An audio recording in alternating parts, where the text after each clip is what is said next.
ભાઈ શું થયું એ તારા ભાઈને? મહિનો દિવસ પહેલા ભાઈનું એક્સિડન્ટ થઈ ગયું. બહુ મહેનત કરી, ડોક્ટરે ઓપરેશન એટલા કર્યા, પણ હેમરાજ ઘણા હતા માથામાં, એટલે યાદ જ વહી ગઈ. ઓહો ભાઈ, એવું હે? નો હોય. ઓય આ કોણ એને બારો કાઢને? તું છાનો મુનો હુતો રે ભાઈ, હમણાં કાઢું ભાઈને બહાર અહીંથી. તારી ખબર કાઢવા આવ્યા હે. અહીં ગમે તે હોય બહાર કાઢે ને અહીંયાથી.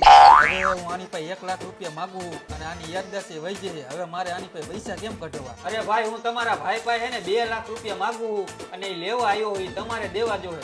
તેના 2 લાખ રૂપિયા હે, તે તો મને 1 લાખ રૂપિયા જ આપ્યા હતા. હમણાં કેતો તો ને મારી યાદદાસ્ત વહી ગઈ છે, આ પાછી કેમ આવી ગઈ? 1 અઠવાડિયામાં મારા પૈસા દઈ જઈએ, નકર હાચું કાતાની યાદદાસ્ત વહી ગયા છે. એટલે થોડી કોઈ એક્ટિંગ નથી કરી શકતો. એક તો ઝેર ખાવાના પૈસા નથી, આને લાખ રૂપિયા ક્યાંથી દેવા આપણે? બધું બાફી માર્યું.